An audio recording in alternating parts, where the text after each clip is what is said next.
दहशतवादी हल्ल्यानंतर पहलगामची सगळ्यात जास्त चर्चा होते. पहलगाम हे लोकप्रिय पर्यटन स्थळ म्हणूनही ओळखलं जातं. भारताचं स्वित्झर्लंड अशी पहलगामची ओळख आहे. पहलगामला मिनी स्वित्झर्लंड का म्हटलं जातं? पहलगाममधील भौगोलिक परिस्थिती कशी आहे? पर्यटक पहलगामला इतकी पसंती का देतात? या सर्व प्रश्नांची उत्तरं या व्हिडिओतून जाणून घेऊया. त्यासाठी हा व्हिडिओ शेवटपर्यंत पाहत राहा आणि टाइम्स नाऊ मराठीला फॉलो आणि सबस्क्राईब करायला विसरू नका.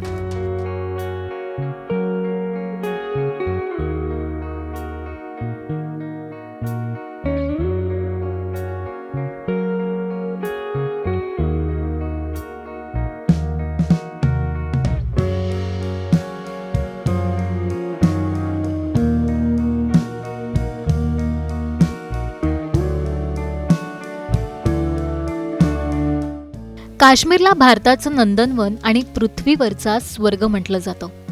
इथलं सौंदर्य प्रत्येक पर्यटकाला भुरळ पाडतं.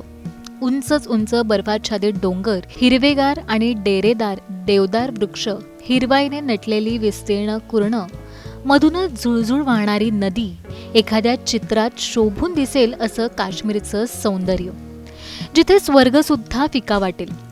या सौंदर्याचा आस्वाद घेण्यासाठी देश विदेशातून लाखो पर्यटक मोठ्या संख्येने काश्मीरमध्ये येतात. पर्यटकांमुळे इथल्या स्थानिकांना सुद्धा रोजगाराच्या विविध संधी उपलब्ध झाल्यात. निसर्गाने मुक्तहसाने उधळण केलेल्या काश्मीरच्या सौंदर्याला डाग लागलाय तो दहशतवादाचा.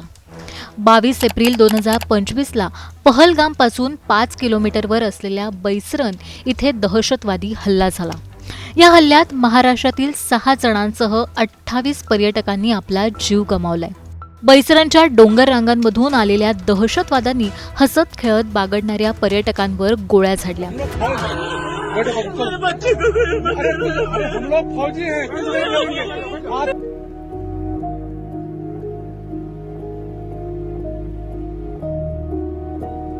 साइड में था एक इंसान आया, उसने उसको गोली मार दी. उसने बोला कि शायद मुस्लिम नहीं है, उसने उसको गोली मार दी. बैसरांच्या हिरव्यागार कुरणांवर रक्ताचा अक्षरशः सडा सांडलेला पाहायला मिळाला. पर्यटकांच्या रक्ताने दहशतवाद्यांनी अक्षरशः होळी खेळली. 28 पर्यटकांचे जीव घेतल्यानंतर हे दहशतवादी पुन्हा एकदा डोंगर रांगांमधून पसार झाले. पहलगाम हे जम्मू काश्मीरच्या अनंतनाग जिल्ह्यामधलं सर्वाधिक लोकप्रिय पर्यटन स्थळ ओळखलं जातं. काश्मीरी भाषेत पहलगामचा अर्थ मेंढपाळाचं गाव असा होतो. 2011च्या जनगणनेनुसार पहलगामची लोकसंख्या ही 9,264 इतकी होती, पण आता ती वाढून 13,200च्या आसपास गेल्याचं बोललं जातं. पहलगाममध्ये बहुसंख्य नागरिक हे मुस्लिम समाजाचे आहेत. त्याचसोबत हिंदू, शीख, ख्रिश्चन, बौद्ध, जैन यांच्यासह इतर धर्मीय पहलगाममध्ये वास्तव्य करतात. श्रीनगर आंतरराष्ट्रीय विमानतळापासून पहलगाम हे 96 किलोमीटरवर आहे. जर तुम्ही रेल्वेने आलात तर उधमपूर आणि जम्मूला उतरून पुढे टॅक्सीने पहलगामला जाता येतं. पहलगाम उधमपूरपासून 217 किलोमीटरवर तर जम्मूपासून 285 किलोमीटरवर आहे. तर जम्मू, श्रीनगर, अनंतनागमधून खाजगी बसनी पहलगामपर्यंत जाण्याची सोय आहे. त्याचसोबत टॅक्सीने सुद्धा पहलगामपर्यंत जाता येतं.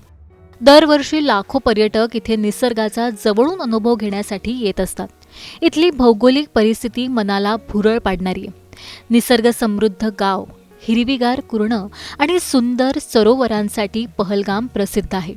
इथला परिसर दाट जंगल आणि टेकड्यांनी वेढलेला आहे.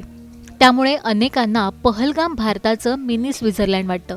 काश्मीरमधल्या इतर पर्यटन स्थळांच्या दृष्टीने पहलगाम एक महत्त्वाचं पर्यटन स्थळ मानलं जातं.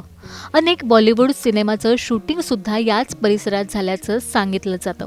पहलगाममध्ये फिरण्यासाठी अनेक पर्यटन स्थळ आहे.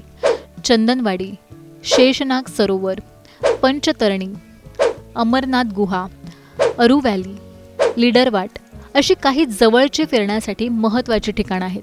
त्याचसोबत या परिसरात हिमबिबट्या, आशियाई काळे अस्वल, लाल कोल्हा आणि कस्तुरी मृग या वन्य प्राण्यांचा अधिवास आहे. हिंदू भाविकांमध्ये प्रसिद्ध असणाऱ्या अमरनाथ यात्रेचा पुढचा टप्पा सुद्धा पहलगाममधूनच जातो. शंभू महादेवाच्या बर्फाच्या पिंडीचं दर्शन घेण्यासाठी भाविक कित्येक किलोमीटर पायी प्रवास करून पहलगामला पोहोचतात.